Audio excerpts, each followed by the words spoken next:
যখন দুর্নীতি সাধারণ মানুষের সমস্যা, সেখানে বোধহয় এই মহানগরীর বুকে অন্যতম সমস্যা মেট্রো। মেট্রো সব দিকের নয়, অরেঞ্জ লাইনের মেট্রো প্রকল্প যা নিউ টাউনের সঙ্গে কানেক্টেড হবে, বা বলা যায় চিংড়িঘাটা মেট্রোর একটা জট অনেকটাই আটকে রয়েছে, কিন্তু সেই জট আপাতত কাটছে।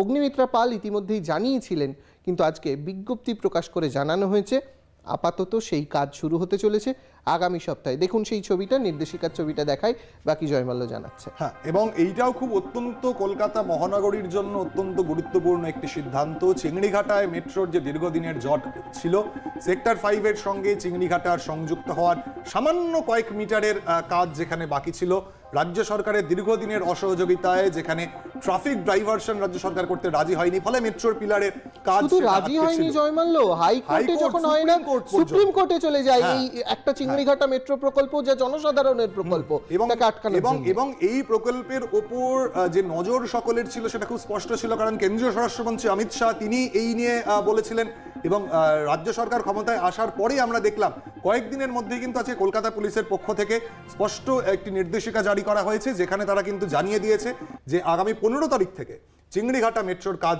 শুরু হচ্ছে। সেখানে ট্রাফিক ডাইভারশন করা হবে সাময়িকভাবে 60 ঘন্টার জন্য। 60 ঘন্টা মানে এই যে সপ্তাহটা আমরা রয়েছি, শুক্রবার থেকে সোমবার পর্যন্ত 60 ঘন্টার সময়, আবার পরের সপ্তাহে শুক্রবার থেকে সোমবার পর্যন্ত 60 ঘন্টা।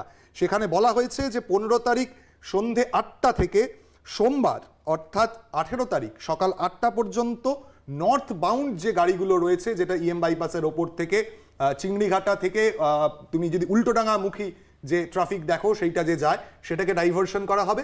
আবার ঠিক তার পরের সপ্তাহে একইভাবে 22 তারিখ সন্ধে 8টা থেকে 25 তারিখ সোমবার সকাল 8টা পর্যন্ত কিন্তু উল্টো দিকে যে ট্রাফিক ডাইভারশন সেটা হবে। ফলে এটা বোঝাই যাচ্ছে যে খুব দ্রুত এই কাজ হয়তো চিংড়িঘাটার সম্পন্ন হবে, এবং যার ফলে কলকাতা এবং শহরতলির মানুষ তারা কিন্তু যে যার পর নাই উপকৃত হবেন এ কথা বলার আর অপেক্ষা রাখে না। একদমই তাই। এই মেট্রো চালু হলে শহরবাসী কেন, শহরের বাইরে থেকে যেসব মানুষজন আসেন বা দূর থেকে যাদের যাতায়াত করতে হয়, এই অরেঞ্জ লাইন কানেক্ট হলে বোধহয় আরও যাতায়াত ব্যবস্থা সুবিধা হতে চলেছে, অর্থাৎ কম পয়সায় সাধারণ মানুষের নিত্যযাত্রী যারা, তাদের অনেকটা সুবিধা হবে।